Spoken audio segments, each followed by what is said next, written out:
Assalamualaikum warahmatullahi wabarakatuh. Perkenalkan, nama saya Aulia Najwa Fauzia. Di sini saya akan membahas tentang skandal keuangan Parmalat untuk mata kuliah pemeriksaan akuntansi.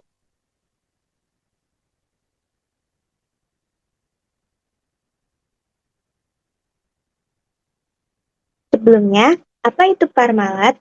Parmalat adalah perusahaan yang didirikan oleh Kalisto Tanzi pada 1961 di Parma. Parmalat berlanjut secara masif menjadi salah satu konglomerat pangan global terkemuka. Hingga awal dekade 2000-an, Parmalat beroperasi di 30 negara dengan omset tahunan mencapai 7,6 miliar euro dan menjadikannya kelompok industri terbesar ke-8 di Italia. Lanjut, ini ada timeline perkembangan Parmalat. Pada 1961 itu didirikan oleh Calista Tanzi di Parma, Italia. Lalu 1990 Parmalat terdaftar di Milan Stock Exchange. Dan awal 2000-an itu beroperasi di 30 negara dengan pendapatan 7,6 miliar euro. Dan pada April 2002, puncak harga saham itu mencapai valuasi 3,7 miliar euro. Nah, kita masuk yang pertama, ini ada tanda-tanda peringatan red flags di tahun 2000 sampai 2003. Investor dan regulator seharusnya bisa mendeteksi ketidakberesan Parmalat jauh sebelum runtuh pada akhir 2003. Dengan beberapa indikator berikut. Yang pertama itu kas besar tapi tetap berutang. Parmalat melaporkan saldo kas yang sangat besar dalam neracanya. Namun di saat yang sama mereka terus menerbitkan obligasi baru dan menambah utang. Secara logika finansial, jika sebuah perusahaan memiliki likuiditas kas yang melimpah, mereka seharusnya menggunakan kas tersebut untuk melunasi utang lama demi menekan biaya, bukan malah terus meminjam. Yang kedua, itu ada klaim buyback yang tidak terbukti. CFO Tona dan penggantinya Ferrari sendiri mencatat bahwa buyback obligasi yang diumumkan ke publik ternyata tidak pernah benar-benar dilakukan. Ketidaksesuaian antara pengumuman publik dan realitas internal adalah sinyal kuat dari manipulasi. Selanjutnya, yang ketiga ada struktur offshore yang kompleks. Puluhan anak perusahaan di tax haven, terutama Bonlat, di Cayman Island, tanpa tujuan bisnis yang jelas selain menampung piutang yang bermasalah. Kompleksitas struktural yang tidak proporsional dengan kebutuhan operasional adalah indikator umum window dressing akuntansi. Lanjut yang keempat, ada rumor pasar dan penerbitan obligasi yang mencurigakan. Pada awal 2003, terdapat laporan media bahwa investor AS Amerika Serikat diberitahu oleh seorang eksekutif bahwa saldo kas Parmalat sebenarnya tidak ada. Keputusan tiba-tiba Tona untuk menerbitkan obligasi sebesar 300 juta euro pada Februari 2003 yang berujung pada pemecatannya oleh Tanzi seharusnya menjadi alarm keras bagi pasar. Yang kelima, itu ada konfirmasi bank yang tidak pernah diverifikasi independen. Klaim saldo sebesar 3,95 miliar di Bank of America via Bonlat seharusnya relatif mudah diverifikasi langsung oleh auditor atau regulator, bukan hanya lewat dokumen yang dikirim oleh pihak yang diaudit. Yang terakhir, yang keenam, itu rating tetap investment grade meski ada keraguan pasar. S&P dan Moody's terus mempertahankan rating tersebut di tengah obligasi yang sudah kehilangan nilai sepanjang 2003, menunjukkan lambatnya respon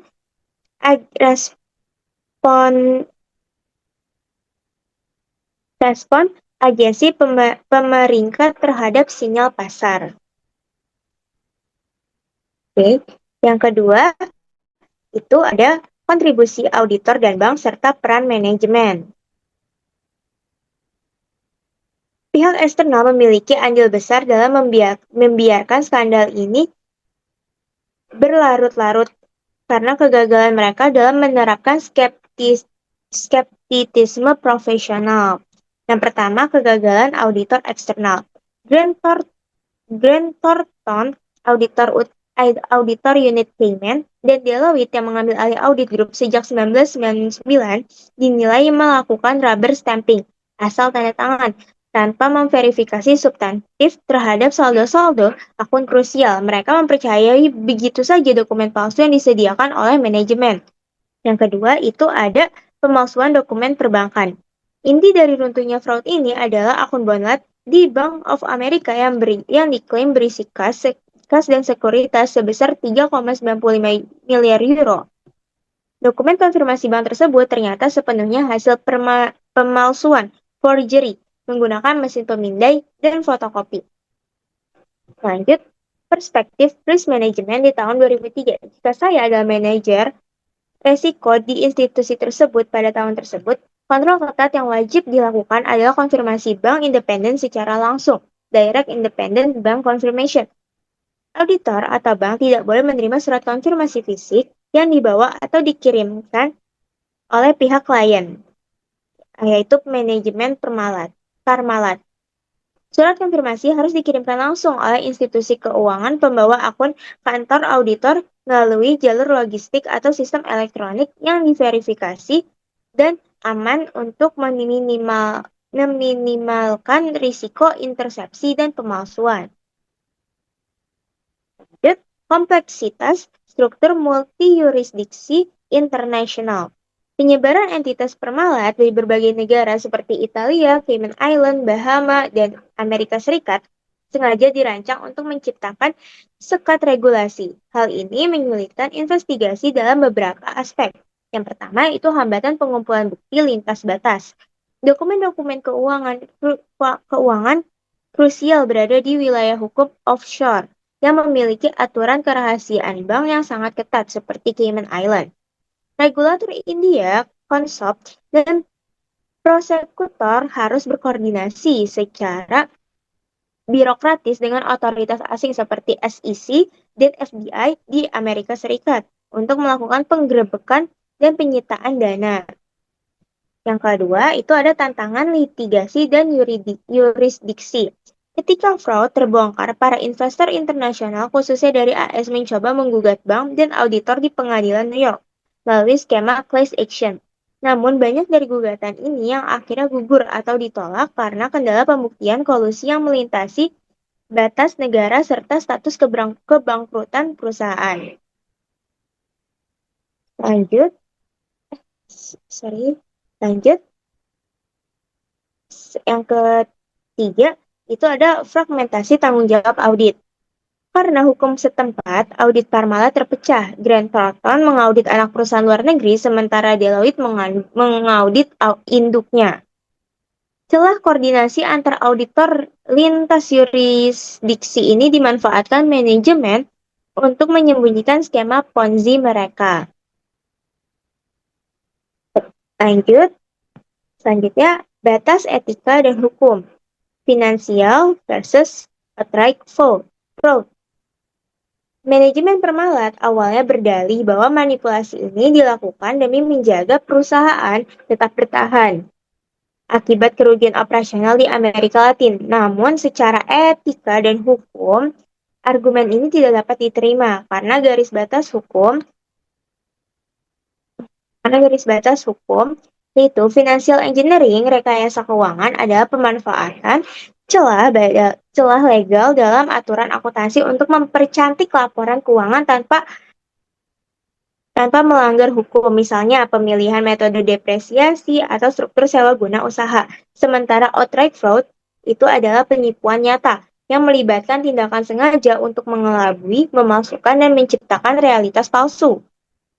Yang Parmalat jelas melewati batas dengan menciptakan transaksi penjualan fiktif swap kertas kosong seperti transaksi Philips untuk menutupi kerugian dagang coklat dan memalsukan surat konfirmasi Bank of America. Dengan dalih demi perusahaan itu runtuh seketika, investigasi menemukan bahwa keluarga Tanzi menerima kickback puluhan juta dolar dengan puluhan juta dolar, dan Callisto Tanzi mengalihkan sekitar 620 juta dolar dana perusahaan ke rekening pribadi dan bisnis keluarganya, termasuk mendanai perusahaan travel kerabatnya. Selanjutnya, ini strategi restrukturisasi komisaris Enrico Bondi. Sebagai kurator atau komisaris yang ditunjuk pengadilan, seperti Enrico Bondi, prioritas utama adalah menyelamatkan nilai yang tersisa demi membayar utang kepada para kreditor dan 100.000 lebih investor retail yang dirugikan. Strategi yang diprioritaskan meliputi litigasi agresif terhadap pihak ketiga. Ini adalah fokus utamanya. Bondi mengambil langkah tepat dengan menggugat bank-bank investasi internasional seperti Morgan Stanley dan Merrill Lynch, dan firma audit yang dianggap lalai atau terlibat. Langkah ini sangat berhasil, di mana Parmalat memulihkan dana lebih dari 2 miliar euro melalui penyelesaian global settlement. Yang kedua itu fokus pada bisnis inti, core business recovery. Enrico Bondi ini menghentikan investasi pada sektor-sektor non-inti yang merugikan seperti klub olahraga, ekspansi agresif yang tidak sehat, dan mengembalikan fokus perusahaan pada bisnis produk susu, dairy, dan jus yang memiliki brand equity kuat di masyarakat. Hasilnya, Nova Parmalat